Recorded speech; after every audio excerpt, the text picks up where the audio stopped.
ನಮಸ್ಕಾರ. ವಿಚಾರ ವಿನಿಮಯಕ್ಕೆ ಸ್ವಾಗತ. ಈ ವಿಡಿಯೋದಲ್ಲಿ ನಾವು ಹರ್ಮನ್ ಹೆಸ್ಸೆ ಅವರು ಬರೆದಿರುವಂತಹ ಸಿದ್ಧಾರ್ಥ ಎಂಬ ಕಾದಂಬರಿಯ ಬಗ್ಗೆ ಕೆಲವೊಂದು ವಿಷಯಗಳನ್ನ ತಿಳ್ಕೊಳ್ಳೋಣ. ಈ ಕಾದಂಬರಿಯ ಕಥಾವಸ್ತು ಏನು ಅಂದ್ರೆ, ಒಬ್ಬ ವ್ಯಕ್ತಿಯ ಆತ್ಮಶೋಧನೆಯ ಒಂದು ಆಧ್ಯಾತ್ಮಿಕ ಪಯಣ. ಈ ಸಿದ್ಧಾರ್ಥ ಕಾದಂಬರಿಯ ಕಥೆಯನ್ನು ನಾವು ಸ್ವಲ್ಪ ವಿವರವಾಗಿ ನೋಡೋದಾದ್ರೆ, ಪ್ರಾಚೀನ ಭಾರತ, ಬುದ್ಧನ ಕಾಲ. ಸಿದ್ಧಾರ್ಥ ಎಂಬ ಒಬ್ಬ ಬ್ರಾಹ್ಮಣ ಹುಡುಗ, ಗೋವಿಂದ ಅವನ ಗೆಳೆಯ. ಸಿದ್ಧಾರ್ಥ ತನ್ನ ತಂದೆ ಹತ್ರ ಪಾಠವನ್ನು ಕಲಿತಾ ಇರ್ತಾನೆ, ಇತರ ಪಂಡಿತರ ಮುಂದೆಲ್ಲ ಅವನು ಚರ್ಚೆ ಮಾಡ್ತಾ ಇರ್ತಾನೆ, ಹೀಗೆ ಬೆಳೀತಾ ಇರ್ತಾನೆ. ಅವನ ತಂದೆಗೆ ತನ್ನ ಮಗನ ಒಂದು ಜ್ಞಾನ ಮತ್ತು ಅವನ ಶೀಘ್ರ ಗ್ರಹಿಕೆ ಏನಿದೆ ಇದನ್ನೆಲ್ಲ ನೋಡಿ ತುಂಬಾ ಸಂತೋಷ ಆಗ್ತಾ ಇರುತ್ತೆ. ಅವನ ತಾಯಿಗೆ ತನ್ನ ಮಗ ಒಬ್ಬ ಸದೃಢ ಯುವಕನಾಗಿ ಬೆಳೆಯುತ್ತಾ ಇರೋದನ್ನು ನೋಡಿ ಸಂತೋಷ ಆಗುತ್ತೆ. ಗೆಳೆಯನಾದ ಗೋವಿಂದನಿಗೆ ತನ್ನ ಸ್ನೇಹಿತನ ಜ್ಞಾನದ ಬಗ್ಗೆ ಒಂದು ಹೆಮ್ಮೆ. ಅದೇ ರೀತಿ ಇವನು ಮುಂದೆ ಬೆಳೆದು ಒಬ್ಬ ಸಾಧಾರಣ ಪುರೋಹಿತನಾಗಿರೋದಿಲ್ಲ, ಇವನು ಏನನ್ನಾದ್ರೂ ಹುಡ್ಕೊಂಡು ಹೋಗ್ತಾನೆ ಅನ್ನೋದು ಅವನ ನಂಬಿಕೆ. ಎಲ್ಲರಿಗೂ ಸಿದ್ಧಾರ್ಥನ ಕಂಡ್ರೆ ಇಷ್ಟ, ಅವ್ನು ನೋಡಿದ್ರೆ ಎಲ್ಲರಿಗೂ ಒಂದು ಸಂತೋಷ. ಆದ್ರೆ ಸಿದ್ಧಾರ್ಥನಿಗೆ ಆಂತರಿಕವಾಗಿ ಸಂತೋಷ ಇರೋದಿಲ್ಲ. ಅದಕ್ಕೆ ಕಾರಣ ಏನಂದ್ರೆ, ಅವನಿಗೆ ಜೀವನದ ಬಗ್ಗೆ ಇರುವಂತಹ ಕೆಲವು ಪ್ರಶ್ನೆಗಳು. ಅವನಿಗೆ ಆತ್ಮ ಅಂದ್ರೆ ಏನು, ಅದನ್ನ ಹೇಗೆ ಹುಡ್ಕೋದು, ಅದು ಎಲ್ಲಿದೆ, ಆತ್ಮ ಜ್ಞಾನವನ್ನು ಪಡ್ಕೊಳ್ಳೋದು ಹೇಗೆ, ಇದರ ಬಗ್ಗೆ ಅವನು ಆಲೋಚನೆ ಮಾಡ್ತಾ ಇರ್ತಾನೆ. ನಾನು ಇಲ್ಲಿವರೆಗೂ ಕಲಿತಿರುವಂತಹ ಪಾಠ ಏನಿದೆ ಅದು ಯಾವುದೂ ಈ ಆತ್ಮವನ್ನ ಕಂಡ್ಕೊಳ್ಳೋದಕ್ಕೆ ಸಹಾಯ ಮಾಡ್ತಾ ಇಲ್ಲ ಅನ್ನೋದು ಅವನ ಒಂದು ಯೋಚನೆ. ಇದರ ಬಗ್ಗೆ ಅವನು ತನ್ನ ಗೆಳೆಯನಾದಂತಹ ಗೋವಿಂದನ ಹತ್ರ ಒಮ್ಮೆ ಮಾತಾಡ್ತಾ ಹೇಳ್ತಾನೆ, ಗೋವಿಂದ, ನಾನು ನಾಳೆ ಕಾಡಿಗೆ ಹೋಗಿ ಸಮರನಾಗ್ಬೇಕು ಅಂದ್ರೆ ಸನ್ಯಾಸಿ ಆಗ್ಬೇಕು ಅಂತ ನಿರ್ಧಾರ ಮಾಡಿದ್ದೀನಿ ಅಂತ ಹೇಳ್ತಾನೆ. ಆಗ ಗೋವಿಂದ ಹೇಳ್ತಾನೆ, ಹಾಗಾದ್ರೆ ನಾನು ನಿನ್ ಜೊತೆ ಬರ್ತೀನಿ ಅಂತ. ಈ ವಿಷಯವನ್ನ ಸಿದ್ಧಾರ್ಥ ತನ್ನ ಪೋಷಕರಿಗೆ, ತಂದೆ ತಾಯಿಗೆ ಹೇಳಿದಾಗ ಅವ್ರಿಗೆ ಬೇಸರ ಆಗುತ್ತೆ, ಅವರು ಅದಕ್ಕೆ ಒಪ್ಕೊಳ್ಳೋದಿಲ್ಲ. ಸಿದ್ಧಾರ್ಥ ಅವರನ್ನ ಒಪ್ಪಿಸಿ ಕಾಡಿಗೆ ಹೋಗ್ತಾನೆ, ಸಮರನಾಗಿ ಜೀವನವನ್ನು ಅವನು ಆರಂಭಿಸ್ತಾನೆ. ಅಲ್ಲಿ ಒಪ್ಪತ್ತಿನ ಊಟ, ಉಪವಾಸ, ತಾನು ಧ್ಯಾನದಲ್ಲಿ ತೊಡಗಿಸ್ಕೊಳ್ಳೋದು, ಹೀಗೆ ಅವನು ತನ್ನ ಜೀವನವನ್ನು ನಡೆಸ್ತಾ ಇರ್ತಾನೆ. ಅಲ್ಲಿ ಹಲವಾರು ವಿಷಯಗಳನ್ನು ಅವನು ಕಲ್ತ್ಕೊಳ್ತಾನೆ. ಎರಡು ಮುಖ್ಯವಾದಂತಹ ಅಂಶಗಳು. ಒಂದು, ಟು ಬಿಕಮ್ ಎಂಪ್ಟಿ ಅಂದ್ರೆ ತನ್ನನ್ನು ತಾನು ಬರಿದಾಗಿಸ್ಕೊಂಡು ಇಲ್ಲಿವರೆಗೂ ಕಲ್ತಿರುವಂತಹ ವಿಷಯಗಳನ್ನೆಲ್ಲ ಬಿಟ್ಟು ಶೂನ್ಯತೆಡೆಗೆ ಹೋಗ್ಬೇಕು ಅನ್ನೋದು. ಎರಡನೇದು, ಸೆಲ್ಫ್ ಡಿನೈಲ್, ತನ್ನ ಒಂದು ಹಿತಾಸಕ್ತಿಗಳು ಏನಿದೆ ಅದನ್ನೆಲ್ಲ ನಿಗ್ರಹಿಸೋದು. ಇದು ಅವನ ಗುರಿ ಏನಂದ್ರೆ ಆತ್ಮಜ್ಞಾನವನ್ನ ಪಡ್ಕೊಬೇಕು ಅನ್ನೋದು. ಆ ಸಮರನಾಗಿ ಅವನು ಹಲವಾರು ವಿಷಯಗಳನ್ನ ಕಲ್ತ್ಕೊಳ್ತಾನೆ. ಪ್ರಕೃತಿಯನ್ನ ತುಂಬಾ ಸೂಕ್ಷ್ಮವಾಗಿ ಅವನು ಗಮನಿಸ್ತಾನೆ. ಅಲ್ಲಿರುವಂತಹ ಜೀವರಾಶಿಗಳಲ್ಲಿ ಒಂದಕ್ಕೊಂದು ಹೇಗೆ ಒಂದು ಸರಪಣಿ ಇದೆ ಅನ್ನೋದನ್ನು ಅವನು ಕಂಡುಕೊಳ್ತಾನೆ. ಹೀಗೆ ಸೆಲ್ಫ್ ಅಂದ್ರೆ ತಾನು ಅನ್ನೋದನ್ನ ಹೊರಗಡೆ ಬಂದು ಬೇರೆ ಬೇರೆ ಸ್ವರೂಪಗಳನ್ನ ಪಡ್ಕೊಂಡು ಮನುಷ್ಯನಿಗೆ ಸಹಜವಾಗಿ ಉಂಟಾಗುವಂತಹ ಈ ನೋವು, ಹಸಿವು, ಬಳಲಿಕೆ ಇದೆಲ್ಲವಿಂದ ಹೊರಗಡೆ ಬಂದು ಅದನ್ನ ಹತೋಟಿಯಲ್ಲಿಡೋದನ್ನ ಅವನು ಅಭ್ಯಾಸ ಮಾಡ್ತಾನೆ. ಹೀಗೆ ತಾನು ಬೇರೆ ರೂಪವನ್ನು ಪಡ್ಕೊಂಡು ಈ ಎಲ್ಲ ವಿಷಯಗಳಿಂದ ಹೊರಗಡೆ ಬಂದ್ರೂ ಮತ್ತೆ ತಾನು ತನ್ನ ದೇಹ ಮತ್ತು ಮನಸ್ಸೇನಿದೆ ಅದಕ್ಕೆ ಹಿಂದಿರುಗಬೇಕಾಗುತ್ತೆ. ಇದು ಅವನಿಗೆ ಈ ಒಂದು ತಾತ್ಕಾಲಿಕವಾದಂತಹ ಬಿಡುಗಡೆ ಏನಿದೆ ಅದು ಅವನಿಗೆ ಒಂದು ನೆಮ್ಮದಿಯನ್ನು ನೀಡೋದಿಲ್ಲ. ಅವನು ಯೋಚನೆ ಮಾಡ್ತಾನೆ, ತನ್ನ ಗುರಿ ಏನಿದೆ ಅದು ಆತ್ಮಜ್ಞಾನವನ್ನು ಪಡ್ಕೊಳ್ಳೋದು, ಒಂದು ಜ್ಞಾನೋದಯವನ್ನು ಪಡ್ಕೊಳ್ಳೋದು. ಅದಕ್ಕೆ ಈ ಒಂದು ಸಮರ ಮಾರ್ಗ ಏನಿದೆ ಇದು ಉಪಯೋಗಕ್ಕೆ ಬರ್ತಾ ಇಲ್ಲ ಅಂತ ಅವನಿಗನ್ಸುತ್ತೆ. ಒಂದು 3-4 ವರ್ಷಗಳಲ್ಲಿ ಇದ್ದ ನಂತರ ಆಗ ಅವನು ಗೋವಿಂದನ ಹತ್ರ ಹೇಳ್ತಾನೆ, ಗೋವಿಂದ, ನನ್ನ ಗುರಿ ಏನಿದೆ ಅದನ್ನ ನಾನು ಪಡ್ಕೊಳ್ಳೋದಕ್ಕೆ ಇಲ್ಲಿದ್ರೆ ಆಗೋದಿಲ್ಲ ಅಂತ ಹೇಳಿದಾಗ ಗೋವಿಂದ ಹೇಳ್ತಾನೆ, ಇಲ್ಲಿ ನೀನು ಹಲವಾರು ವಿಷಯಗಳನ್ನ ಕಲಿತಾ ಇದೆಯಲ್ಲ, ಯಾಕೆ ಇಲ್ಲಿಂದ ಹೋಗ್ಬೇಕಂತೀಯ ಅಂತ ಕೇಳಿದಾಗ ಅವನು ಹೇಳ್ತಾನೆ, ಬರೀ ವಿಷಯಗಳನ್ನ ಕಲ್ತ್ಕೊಳ್ಳೋದು ನನ್ನ ಗುರಿ ಅಲ್ಲ, ಆತ್ಮಜ್ಞಾನವನ್ನು ಪಡ್ಕೊಳ್ಬೇಕು ಅಂತ ಹೇಳ್ತಾನೆ. ಆಗ ಗೋವಿಂದ, ಹಾಗಾದ್ರೆ ಏನ್ ಮಾಡೋದು? ಅವರು ಬುದ್ಧನ ಬಗ್ಗೆ ತುಂಬಾ ಕೇಳಿರ್ತಾರೆ, ನಾವು ಬುದ್ಧನ ಹತ್ರ ಹೋಗೋಣ ಅಂತ ಸಿದ್ಧಾರ್ಥ ಹೇಳ್ತಾನೆ. ಸರಿ ಅಂತ ಬುದ್ಧನನ್ನು ಹುಡ್ಕೊಂಡು ಅವ್ರು ಹೋಗ್ತಾರೆ.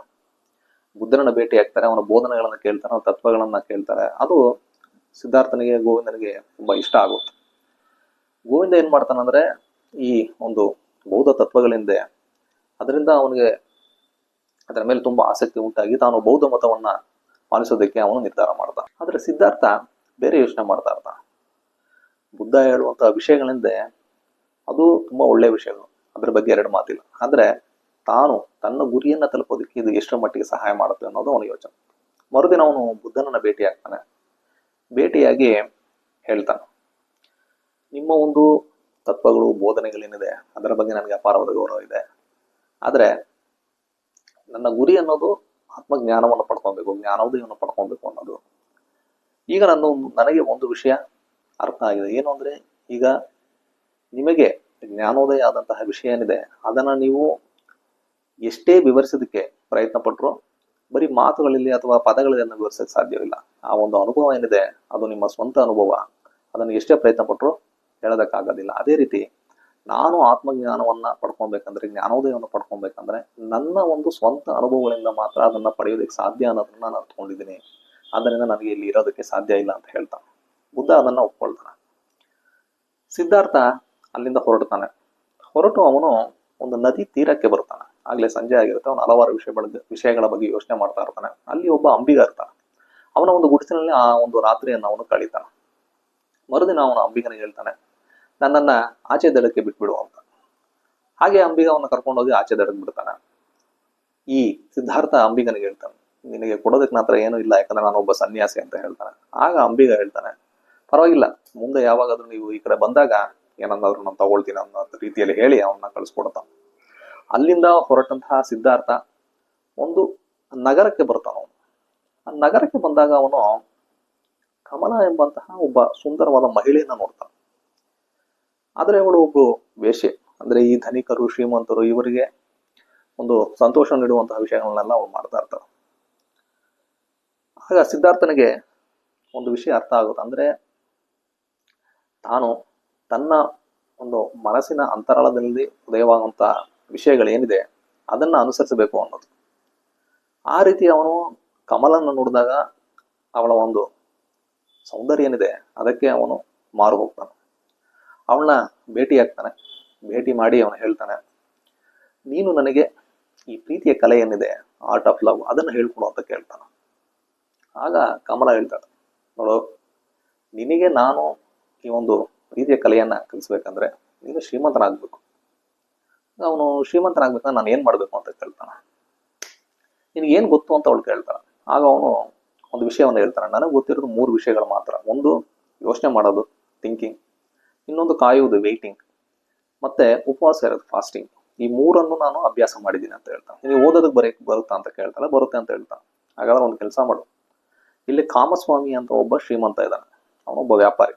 ಅವನ ಹತ್ರ ನೀನು ಕೆಲಸಕ್ಕೆ ಸೇರ್ಕೊಂಡು ನೀನು ಬರೀ ಒಬ್ಬ ಕೆಲಸಗಾರನಾಗಿ ಉಳಿಬಾರ್ದು, ಅವನಿಗೆ ಸರಿಸಮಾನನಾಗಿ ಆಗ್ಬೇಕು ಅಂತ ಹೇಳ್ತಾಳೆ. ಸರಿ ಅಂತ ಸಿದ್ಧಾರ್ಥ ಕಾಮಸ್ವಾಮಿಯನ್ನ ಭೇಟಿ ಮಾಡ್ತಾನೆ. ಕಾಮಸ್ವಾಮಿ ಇವನಿಗೆ, ನಿನಗೆ ಓದೋದಕ್ಕೆ ಬರೆಯೋದಕ್ಕೆ ಬರುತ್ತಾ ಕೇಳ್ತಾನೆ. ಹೌದು ಅಂತಾನೆ. ಅವನಿಗೆ ಅಲ್ಲಿ ಕೆಲಸ ಸಿಗುತ್ತೆ. ವ್ಯಾಪಾರದಲ್ಲಿ ಅವನಿಗೆ ನೆರವಾಗ್ತಾನೆ. ಈ ಸಿದ್ಧಾರ್ಥನ ಒಂದು ಬುದ್ಧಿವಂತಿಕೆಯನ್ನು ನೋಡಿ ಕಾಮಸ್ವಾಮಿ ಅವನನ್ನು ತನ್ನ ವ್ಯಾಪಾರದಲ್ಲಿ ಪಾಲುದಾರನಾಗಿ ಮಾಡ್ಕೊಳ್ತಾನೆ. ಹೀಗೆ ಸಿದ್ಧಾರ್ಥ ಬೆಳೀತಾ ಹೋಗ್ತಾನೆ, ಶ್ರೀಮಂತನಾಗ್ತಾನೆ, ಹಣವನ್ನು ಗಳಿಸ್ತಾನೆ. ಹಾಗಾಗಿ ಕಮಲ ಹತ್ರ ಹೋಗ್ತಾ ಇರ್ತಾನೆ, ಪ್ರೀತಿಯ ಪಾಠವನ್ನು ಕಲಿತಾ ಇರ್ತಾನೆ, ಅವಳ ಜೊತೆಗೆ ಸಮಯವನ್ನು ಕಲಿತಾ ಇರ್ತಾನೆ. ಸಿದ್ಧಾರ್ಥ ಈಗ ಒಬ್ಬ ಸಾಮಾನ್ಯ ಮನುಷ್ಯನಂತೆ ಸನ್ಯಾಸಿ ಅಲ್ಲದೆ ಬೇರೆ ಬೇರೆ ವಿಷಯಗಳಲ್ಲಿ ತನ್ನನ್ನು ತೊಡಸ್ಕೊಳ್ತಾನೆ. ಕುಡಿಯೋದು, ಸಂತೋಷವಾಗಿರೋದು, ಕಮಲ ಜೊತೆ ಇರೋದು, ಹೀಗೆ ಎಲ್ಲಾ ರೀತಿಯ ವಿಷಯಗಳನ್ನು ಅವನು ಮಾಡ್ತಾ ಇರ್ತಾನೆ. ಹೀಗೆ ಅವನು ಕಮಲ ಜೊತೆ ಇರಬೇಕಾದ್ರೆ ಬುದ್ಧನ ಬಗ್ಗೆ ಮಾತುಕತೆ ಆಗುತ್ತೆ. ಕಮಲ ಬುದ್ಧನ ಬಗ್ಗೆ ತಿಳ್ಕೊಳ್ತಾಳೆ. ಹೀಗೆ ಕಾಲ ಉರುಳ್ತಾ ಇರುತ್ತೆ. ಒಂದಿನ ಅವನಿಗೆ ಅನ್ಸುತ್ತೆ, ನಾನು ಇಲ್ಲಿ ಏನ್ ಮಾಡ್ತಾ ಇದ್ದೀನಿ, ನಾನು ಬಂದಂತಹ ವಿಷಯ ಏನು, ನನ್ನ ಗುರಿ ಏನು, ನಾನೀಗ ಏನ್ ಮಾಡ್ತಾ ಇದ್ದೀನಿ, ಇದನ್ನೆಲ್ಲ ಯೋಚನೆ ಮಾಡ್ತಾನೆ. ಅವನು ತನ್ನನ್ನು ತಾನು ಕಳ್ಕೊಂಡಿರ್ತಾನೆ. ತನ್ನ ಎಲ್ಲ ಒಳ್ಳೆ ಗುಣಗಳನ್ನು ಅವನು ಕಳ್ಕೊಂಡಿರ್ತಾನೆ. ಆಗ ಅವನು ಯೋಚನೆ ಮಾಡ್ತಾನೆ, ಇನ್ನೂ ನಾನು ಇಲ್ಲಿದ್ರೆ ತುಂಬಾ ಕಷ್ಟ ಆಗುತ್ತೆ, ಇಲ್ಲಿಂದ ಹೊರಡ್ಬೇಕು ಅಂತ ನಿರ್ಧಾರ ಮಾಡಿ ಆ ನಗರವನ್ನು ತೊರೆದು ಅವನು ಮತ್ತೆ ಆ ನದಿಯ ತೀರಕ್ಕೆ ಬರ್ತಾನ.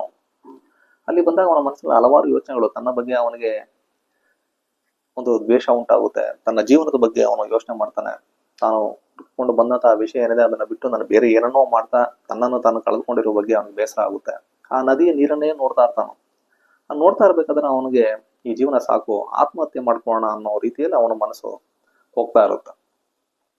ಹೀಗೆ ಒಂದು ಧ್ಯಾನ ಸ್ಥಿತಿಯಲ್ಲಿ ಇರ್ಬೇಕಾದ್ರೆ ಅವನಿಗೆ ಆಂತರಿಕವಾಗಿ ಒಂದು ಶಬ್ದ ಕೇಳ್ತಾ ಇದೆ ಅಂತ ಅವನಿಗೆ ಅನ್ಸುತ್ತೆ. ಓಂಕಾರದ ಒಂದು ಶಬ್ದ ಅವನಿಗೆ ಕೇಳಿಸುತ್ತೆ. ಆ ಒಂದು ಸ್ಥಿತಿಯಲ್ಲೇ ಅವನು ಇದ್ದ ಬೆಳಗ್ಗೆ ಅಂದ್ರೆ ಮರುದಿನ ನೋಡಿದಾಗ, ಎಚ್ಚರ ಆದಾಗ ಅವನ ಮುಂದೆ ಒಬ್ಬ ಬೌದ್ಧ ಭಿಕ್ಷು ಕೂತ್ಕೊಂಡಿರೋದು ಅವನಿಗೆ ಕಾಣುತ್ತೆ. ನೋಡಿ ಆಶ್ಚರ್ಯ ಆಗುತ್ತೆ. ಯಾಕಂದ್ರೆ ಆ ಬೌದ್ಧ ಭಿಕ್ಷು ಬೇರೆ ಯಾರು ಅಲ್ಲ, ತನ್ನ ಗೆಳೆಯನಾದಂತಹ ಗೋವಿಂದ. ಆದ್ರೆ ಗೋವಿಂದನಿಗೆ ಇವನು ಸಿದ್ಧಾರ್ಥ ಅನ್ನೋದು ಗೊತ್ತಾಗೋದಿಲ್ಲ. ಆಗ ಸಿದ್ಧಾರ್ಥ ಹೇಳ್ತಾನೆ, ಗೋವಿಂದ, ನಾನು ಸಿದ್ಧಾರ್ಥ ಅಂತ ಹೇಳಿದಾಗ ಅವನಿಗೆ ಆಶ್ಚರ್ಯ ಆಗುತ್ತೆ. ಇನ್ನೇನು ಈ ರೀತಿ ಒಬ್ಬ ಶ್ರೀಮಂತನ ರೀತಿ ಇದೆಯಲ್ಲ ಅಂತ ಕೇಳ್ತಾನೆ. ಅವನು ಹೇಳ್ತಾನೆ, ನಾನು ಏನೋ ಮಾಡಕ್ ಹೋಗಿ ಏನೋ ಆಯ್ತು, ಈಗ ಮತ್ತೆ ನನ್ನ ಒಂದು ಆಧ್ಯಾತ್ಮಿಕ ಪ್ರಯಾಣವನ್ನ ಮುಂದುವರ್ಸ್ಬೇಕಂತ ಇದ್ದೀನಿ ಅಂತ ಹೇಳ್ತಾನೆ. ಆಗ ಗೋವಿಂದ ಹೇಳ್ತಾನೆ, ನಾನು ನಿನ್ನೆ ಈ ಕಡೆ ಬರ್ತಾ ಇರ್ಬೇಕಾದ್ರೆ ನೋಡಿದೆ, ನೀನು ಮಲಗಿದ್ದೆ, ಇಲ್ಲಿ ಹಾವುಗಳು ಹೆಚ್ಚಾಗಿ ಓಡಾಡುತ್ತೆ, ಅದರಿಂದ ನಿನಗೆ ಅವುಗಳಿಂದ ತೊಂದರೆ ಆಗ್ಬಾರ್ದು ಅನ್ನೋ ಕಾರಣಕ್ಕೋಸ್ಕರ ನಾನು ಇಲ್ಲಿ ಕುಳಿತಿದ್ದೆ. ಈಗ ನಿನಗೆ ಎಚ್ಚರ ಆಗಿದೆ, ನೀನು ನಿನ್ನ ಒಂದು ಪಯಣ ಏನಿದೆ ಅದನ್ನು ಮುಂದುವರಿಸು. ನಾನು ನನ್ನ ಬೌದ್ಧ ಭಿಕ್ಷುಗಳ ಗುಂಪು ಏನಿದೆ ಅವರೊಂದಿಗೆ ಹೋಗ್ತೀನಿ ಅಂತ ಹೇಳಿ ಹೊರಟೋಗ್ತಾನೆ. ಸಿದ್ಧಾರ್ಥ ಆ ನದಿ ತೀರದಲ್ಲೇ ತನ್ನ ಜೀವನವನ್ನು ಕಳಿಬೇಕಂತ ಅವನು ನಿರ್ಧಾರ ಮಾಡ್ತಾನೆ. ಮತ್ತೆ ಅವನು ಈ ದೋಣಿಗಾರ ಅಂದ್ರೆ ಅಂಬಿಗ ಏನಿದ್ನಲ್ಲ ವಾಸುದೇವ, ಅವನನ್ನ ಭೇಟಿ ಆಗ್ತಾನೆ. ಅವನು ವಾಸುದೇವ ಬರೀ ಒಬ್ಬ ದೋಣಿ ನಡೆಸುವಂತ ವ್ಯಕ್ತಿ ಅಲ್ಲ, ಅವನಿಗೆ ತುಂಬಾ ಜ್ಞಾನ ಇರುತ್ತೆ. ಅವನು ಹಲವಾರು ವಿಷಯಗಳನ್ನ ಸಿದ್ಧಾರ್ಥನಿಗೆ ಹೇಳ್ತಾನೆ. ಅಂದ್ರೆ ಈ ನದಿ ಏನಿದೆ, ಈ ನೀರೇನಿದೆ, ಅದು ಬರೀ ನೀರಲ್ಲ, ಅದು ಉಂಟು ಮಾಡುವಂತಹ ಶಬ್ದ ಏನಿದೆ ಅದು ಬರೀ ಶಬ್ದ ಅಲ್ಲ. ಈ ನದಿ ಹಲವಾರು ವಿಷಯಗಳನ್ನು ನಮ್ಗೆ ತಿಳಿಸ್ಕೊಡುತ್ತೆ. ನಾವು ಆಸಕ್ತಿಯಿಂದ ಕಿವಿ ಕೊಟ್ಟು ಅದನ್ನ ಕೇಳಿದ್ರೆ ಹಲವಾರು ವಿಷಯಗಳನ್ನ ಅದು ನಮ್ಗೆ ತಿಳಿಸೋ ಅನ್ನೋ ರೀತಿಯಲ್ಲಿ ಅವನು ಹಲವಾರು ವಿಷಯಗಳನ್ನ ಸಿದ್ಧಾರ್ಥನಿಗೆ ಹೇಳ್ತಾ ಹೋಗ್ತಾನೆ. ಸಿದ್ಧಾರ್ಥ ಇದನ್ನೆಲ್ಲ ತುಂಬಾ ಸೂಕ್ಷ್ಮವಾಗಿ ಗಮನಿಸೋದಕ್ಕೆ ಶುರು ಮಾಡ್ತಾನೆ. ಅವನು ಹೀಗಿರ್ಬೇಕಾದ್ರೆ ಒಮ್ಮೆ ಕಮಲ ತನ್ನ ಮಗನನ್ನ ಕರ್ಕೊಂಡು ಬುದ್ಧನ ನೋಡ್ಬೇಕು ಅಂತ ಆ ಮಾರ್ಗದಲ್ಲಿ ಹೋಗ್ತಾ ಇರ್ತಾಳೆ ಅವಳು. ಆ ರೀತಿ ಅವಳು ಹೋಗ್ತಾ ಇರ್ಬೇಕಾದ್ರೆ ಈ ನದಿ ತೀರದಲ್ಲಿ ಬಂದಾಗ ಅವಳಿಗೆ ಒಂದು ಹಾವು ಕಚ್ಚುತ್ತೆ. ಆಗ ಸಿದ್ಧಾರ್ಥ ಅವ್ರನ್ನ ನೋಡ್ತಾನೆ. ಅವನಿಗೆ ನೋಡಿ ಆಶ್ಚರ್ಯ ಆಗುತ್ತೆ. ಕಮಲ ಸಾಯುವ ಒಂದು ಸ್ಥಿತಿಯಲ್ಲಿ ಇರ್ಬೇಕಾದ್ರೆ ಆ ಮಗನನ್ನು ತೋರಿಸಿ ನೋಡಿ ಇನ್ನ ಮಗ ಅಂತ ಹೇಳ್ತಾಳ. ಹೇಳಿ ಅವಳು ತೀರೋಗ್ತಾಳ. ಸಿದ್ಧಾರ್ಥ ಆ ಮಗುವನ್ನು ತನ್ನೊಂದು ಕರೆದುಕೊಂಡು ಹೋಗಿ ಬೆಳೆಸುವ ಪ್ರಯತ್ನವನ್ನು ಮಾಡ್ತಾನೆ. ಆದ್ರೆ ಆ ಹುಡುಗ ತುಂಬಾ ಹಠಮಾರಿ, ಏನ್ ಹೇಳಿದ್ರು ಕೇಳ್ತಾ ಇರೋದಿಲ್ಲ. ಹೀಗಿರ್ಬೇಕಾದ್ರೆ ಒಂದು ದಿನ ಆ ಹುಡುಗ ಅಲ್ಲಿಂದ ಹೊರಟೋಗ್ತಾನ. ಇದರಿಂದ ಸಿದ್ಧಾರ್ಥನಿಗೆ ತುಂಬಾ ಬೇಸರ ಆಗುತ್ತೆ. ಅವನು ಹುಡುಕುವ ಪ್ರಯತ್ನವನ್ನ ಮಾಡ್ತಾನೆ. ಆಗ ವಾಸುದೇವ ಅವನಿಗೆ ಹೇಳ್ತಾನೆ, ನೋಡು, ನೀನು ಅವನು ಹುಡುಕುವ ಪ್ರಯತ್ನವನ್ನ ಮಾಡ್ಬೇಡ, ಅವನ ಪಾಡಿಗೆ ಅವನು ಹೋಗ್ಲಿ, ಅವನು ತನ್ನ ಅನುಭವಗಳಿಂದ ಜೀವನವನ್ನ ಕಲ್ತ್ಕೊಳ್ಳಿ ಅನ್ನೋ ರೀತಿಯಲ್ಲೇ ಹೇಳ್ತಾನೆ. ನೀನು ಅದೇ ರೀತಿ ಮಾಡಿದೆ, ಅವನಿಗೂ ಆ ಸ್ವಾತಂತ್ರ್ಯನ ಕೊಡು ಅಂತ ಹೇಳ್ತಾನೆ. ಅದು ಅವನಿಗೆ ಸರಿ ಅನ್ಸುತ್ತೆ ಸಿದ್ಧಾರ್ಥನಿಗೆ. ಹೀಗಿರ್ಬೇಕಾದ್ರೆ ವಸುದೇವ ಹೇಗೆ ಹಲವಾರು ವಿಷಯಗಳನ್ನ ಹೇಳ್ತಾ ಬರ್ತಾನೋ ಅದೇ ರೀತಿ ಸಮಯದ ಬಗ್ಗೆ ಒಂದು ವಿಷಯವನ್ನ ಸಿದ್ಧಾರ್ಥನಿಗೆ ಹೇಳ್ತಾನೆ. ಈ ಸಮಯ ಅನ್ನೋದೇನಿದೆ, ಟೈಮ್ ಏನಿದೆ, ಅದು ಒಂದು ಇಲ್ಯೂಷನ್ ಅದು ಅಂತ ಹೇಳಿ ಹಲವಾರು ವಿಷಯಗಳನ್ನ ತಿಳಿಸ್ಕೊಡ್ತಾನೆ. ಒಂದು ದಿನ ವಾಸುದೇವ ಹೇಳ್ತಾನೆ, ನೋಡು, ನಾನು ಬಂದಂತಹ ಕೆಲಸ ಮುಗಿತು, ನಾನು ಕಾಡಿಗೆ ಹೋಗ್ಬೇಕು ಅಂತ ಹೇಳಿ ಅವನು ಹೊರಟೋಗ್ತಾನೆ. ಸಿದ್ಧಾರ್ಥ ನದಿ ತೀರದಲ್ಲೇ ತನ್ನ ಜೀವನವನ್ನ ಕಳೀತಾ ಇರ್ತಾನೆ. ಅವನು ತುಂಬಾ ಸೂಕ್ಷ್ಮವಾಗಿ ನದಿಯನ್ನ ನೋಡ್ತಾ ಇರ್ತಾನೆ, ಪ್ರಕೃತಿಯನ್ನು ನೋಡ್ತಾ ಇರ್ತಾನೆ, ನದಿ ಹೇಳುವಂತಹ ವಿಷಯಗಳನ್ನ ಕೇಳಿಸ್ಕೊಳ್ತಾ ಇರ್ತಾನೆ. ಹೀಗೆ ಸಮಯ ಕಳೀತಾ ಇರುತ್ತೆ.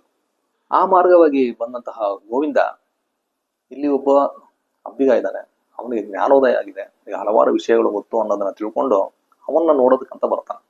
ಆ ಅಂಬಿಗನೇ ಸಿದ್ಧಾರ್ಥನನ್ನು ನೋಡಿದಂತಹ ಗೋವಿಂದ ತನಗೆ ಜ್ಞಾನ ಉಪದೇಶವನ್ನು ಮಾಡಬೇಕಾಗಿ ಅವನ ಹತ್ರ ಕೇಳ್ಕೊಳ್ತಾನೆ. ಆಗ ಸಿದ್ಧಾರ್ಥ ಅವನಿಗೆ ಕೆಲವೊಂದು ವಿಷಯಗಳನ್ನೆಲ್ಲ ಹೇಳ್ತಾನೆ.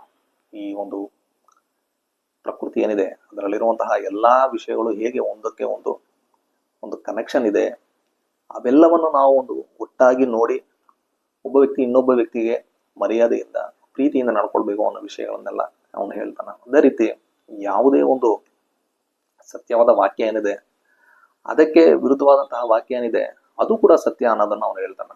ಅಂದ್ರೆ for every true statement there is an opposite statement that is also true ಅನ್ನೋದು. ಹಾಗೆ ಅವನು ಇನ್ನೊಂದು ಪ್ರಮುಖವಾದ ವಿಷಯವನ್ನ ಅವನಿಗೆ ತಿಳಿಸ್ಕೊಳ್ತಾನೆ. ಏನು ಅಂದ್ರೆ ಈ ಮನುಷ್ಯ ಜೀವನದ ಒಂದು ಮಿತಿಗಳೇನಿದೆ, ಅಂದ್ರೆ ಭಾಷೆ ಮತ್ತು ಸಮಯದ ಮಿತಿ ಏನಿದೆ, ಅದು ಅವನನ್ನ ಯಾವುದಾದ್ರೂ ಒಂದು ವಿಷಯ ಅಥವಾ ಒಂದು ನಂಬಿಕೆ ಏನಿದೆ ಅದನ್ನ ಪರಿಪಾಲಿಸುವ ಹಾಗೆ ಮಾಡುತ್ತೆ.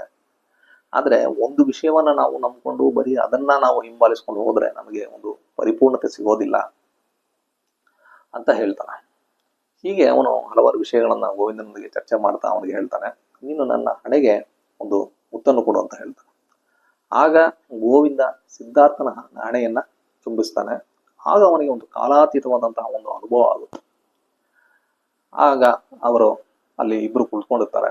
ಆ ಒಂದು ಉಗುಳ್ನಗುವಂತಹ ಸಿದ್ಧಾರ್ಥನನ್ನ ನೋಡ್ತಾ ಗೋವಿಂದ ಕುಳಿತುಕೊಂಡಿರೋ ರೀತಿಯಲ್ಲಿ ಆ ಕಥೆ ಮುಕ್ತಾಯ ಆಗುತ್ತೆ.